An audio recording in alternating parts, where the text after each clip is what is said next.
तो वो channel crack the cases भी एग्ज़ाम। तो जैसे मैंने आपको बोला था कि जैसे VLW एग्ज़ाम ख़त्म होगा तो हम जो भी जेन्युइन इश्यूज़ हैं उसके ऊपर हम बात भी करेंगे, गवर्नमेंट तक अपनी बात जो है पहुंचाने की कोशिश करेंगे। ठीक है। तो ये गवर्नमेंट से, LG एडमिनिस्ट्रेशन से रिक्वेस्ट है कि कुछ स्टूडेंट के इश्यूज़ हैं, उनको रिड्रेस किया जाए और उनके ऊपर काम करा जाए गवर्नमेंट के द्वारा। उसमें सबसे बड़ा इशू जो है वो कौन सा है, वेटिंग लिस्ट का। क्योंकि वेटिंग लिस्ट जो है वो अभी जब से बंद हुई है तो उससे उससे नुकसान जो है वो स्टूडेंट को हो रहा है, ना कि गवर्नमेंट का। क्योंकि वेटिंग लिस्ट अगर हो, अगर जैसे अभी JEE का रिजल्ट आया, ठीक है, उसके बाद JKPSI का भी रिजल्ट आया, ठीक है, अब जब गवर्नमेंट ने वेटिंग लिस्ट बंद कर दी, अब सपोज करो कोई बंदा ज्वाइन होता है, ठीक है, तो उसकी कहीं पे और पे सिलेक्शन, और कहीं और सिलेक्शन हो जाती है।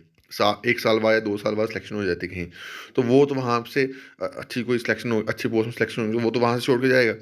अब जब वो वहाँ से छोड़ के जाएगा, अगर वेटिंग लिस्ट नहीं होगी तो जो जो इसके पीछे वाला कैंडिडेट होगा जिसके नंबर में होंगे, तो वो बंदा तो आ नहीं पाएगा। तो ये गवर्नमेंट ने क्यों डिसीजन जो ये लिया हुआ है, ये समझ समझ के परे है। क्योंकि वेटिंग लिस्ट जो है वो अगर गवर्नमेंट ने 6 महीने की करी है, तो हम तो सभी JKSB एस्पिरेंट्स हैं, JKPSC जो भी एस्पिरेंट्स हैं, कम से कम 1 साल की वेटिंग लिस्ट तो की जाए। क्योंकि 1 साल में जब बंदा कोई ज्वाइन करता है, जैसे अब कोई बंदा VLW ज्वाइन करेगा, ठीक है, अब उसका पे स्केल आई थिंक छोटा है। अगर कोई उससे अच्छी पोस्ट आ गई, कोई पोस्ट आ गई, पटवारी की पोस्ट आ गई, अब जो बंदा सिलेक्ट ही होगा तो वो तो अभी वो फॉर्म भरेगा। अगर उसकी सिलेक्शन होगी तो उसके बाद वो जो VLW नौकरी छोड़ के वो NTA पटवारी कोई और उस वहाँ पे चले जाएगा। अब वहाँ पे जो वैकेंसी खाली होगी, जो जिसने ज्वाइन करके छोड़ के चला गया, तो अब उससे नुकसान किसका होगा? उसका नुकसान गवर्नमेंट का भी होगा और at the same time student का भी होगा, क्योंकि वेटिंग लिस्ट ही नहीं है। जो पीछे वाली, जो अभी इसके रिजल्ट आएगा, JKSB जो रिजल्ट आएगा, तो उससे वो तो वहाँ से तो बनते JKSB से वो रिकमेंडेशन नहीं मांगेगी, ठीक है, डिपार्टमेंट। नुकसान दोनों का है, स्टूडेंट्स का भी है, स्टूडेंट का ज़्यादा है, क्योंकि उस बंदे ने जिसने एफर्ट करा होगा, जिसको करो कट्टा अगर 80 है, तो अगर 79 नंबर किसी के हैं, तो भाई वो बंदा भी तो उस इक्वल इम्पोर्टेंस रखता है ना। तो वेटिंग लिस्ट तो गवर्नमेंट को रिवाइव करना चाहिए। ये तो जेन्युइन डिमांड है, और उसके ऊपर इसकी सभी स्टूडेंट्स को भी एक रिप्रेजेंटेशन जो है वो LG ऑफिस में और LG ऑफिस में और GAD में, LG ऑफिस में और GAD में जो चीफ सेक्रेटरी हैं उनको भेजनी चाहिए। क्योंकि अब जितनी जितनी रिप्रेजेंटेशन हम गवर्नमेंट को भेजेंगे, गवर्नमेंट को भी इसके ऊपर जो है दोबारा सोचना पड़ेगा कि ये जो वेटिंग लिस्ट है जो है हमें रिवाइव करनी है नहीं करनी। क्योंकि मसले ये जो सभी मसले इशूज़ हैं, ये किसके इशूज़ हैं? स्टूडेंट्स के इशूज़ हैं। तो स्टूडेंट्स को बोलना पड़ेगा, क्योंकि अगर हम नहीं बोलेंगे तो नुकसान हमारा होगा, ठीक है। एक ये इशू। दूसरा इशू, JKSSB या JKPSC में, JK स्पेशली JKSSB में अब 2 साल से हार्डली कोई रिक्रूटमेंट हुई है, ठीक है, क्योंकि 2 साल से एग्ज़ाम ही नहीं हुए। अभी ये जो एग्ज़ाम VLW वाला एग्ज़ाम जो है 2 साल के बाद हुआ, ऑलमोस्ट 2 साल हो गए। जून में नोटिफिकेशन निकली थी, तो ये दिसंबर में एग्ज़ाम हुआ है, ठीक है। तो ऑलमोस्ट 2 साल होने वाले हैं। तो ये चीज़ 2 साल जो स्पाइल हुए, उसमें कितने सारे बच्चों का की एज जो है वो जो है वो निकल गई। अब उसमें 2 साल जो एज निकली है, वो गवर्नमेंट को कॉम्पनसेशन देनी पड़ेगी। क्योंकि वहाँ पे 2 साल नहीं नहीं नोटिफिकेशन निकालना, वो गवर्नमेंट की नाकामयाबी है। और वहाँ पे गवर्नमेंट को बच्चों को जो है एटलीस्ट अपर एज लिमिट जो है वो 2 साल तो बढ़ानी पड़ेगी। क्योंकि वहाँ पे तो बच्चों ने तो गलत करा नहीं है। क्योंकि जो अपॉर्चुनिटीज़ जो है उनको हर साल मिल जाएगी, वो नहीं मिली उनको, 2 साल नहीं मिली।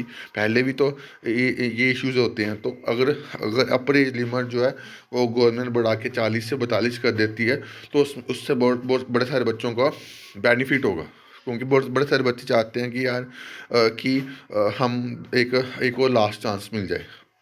अगर गवर्नमेंट ये चीज़ करेगी तो उसमें बड़े सारे बच्चों का बेनिफिट होगा। क्योंकि गवर्नमेंट भी बोलती है कि हम लोगों के साथ हैं। तो अगर लोगों के इश्यूज़ जो, बच्चों के इश्यूज़ जो आ रहे हैं, तो उनको गवर्नमेंट को रिजॉल्व करना चाहिए, ठीक है।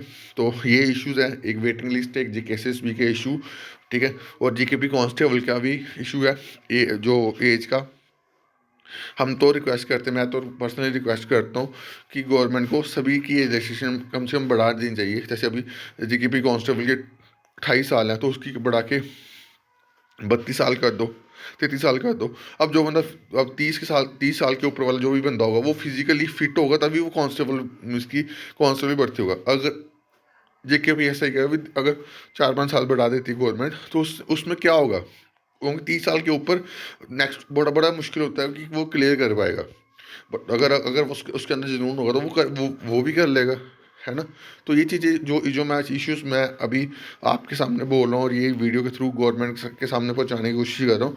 इससे ये जो बर्निंग इश्यूज हैं जिसके ऊपर शायद कोई बात नहीं करता, बट मैं रेगुलर इस इशू पे बात करूँगा और इसके ऊपर जो भी चीज़ें होंगी वो मैं भी करूँगा और आप सभी को भी करनी पड़ेगी, ताकि हमारी बात जो है वो गवर्नमेंट तक सही वे में सही मीडियम में पहुँचे।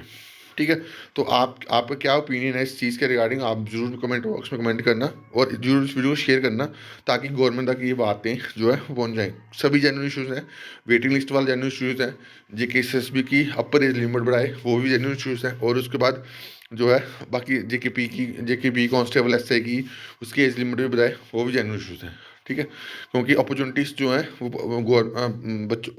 बच्चों को रेगुलर मिलनी चाहिए जो नहीं मिलती हैं।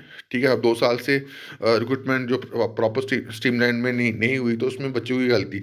अभी 3 साल से एफ का एग्ज़ाम नहीं हुआ है, दोबारा कैंसिल हो गया, उसके बाद एग्ज़ाम नहीं हुआ, एक्साइज एस का एग्ज़ाम नहीं हुआ, इंस्पेक्टर का एग्ज़ाम नहीं हुआ, बहुत सारे एग्ज़ाम हैं जो अभी पेंडिंग है, 3-3 साल की नोटिफिकेशन पेंडिंग है। तो यहाँ पे तो जेकेएसएसबी की नाकामयाबी आती है कि वो इतने 2 साल में ये रिक्रूटमेंट जो है वो कंप्लीट नहीं कर पाई, वो जो बड़ी बड़ी रिक्रूटमेंट है।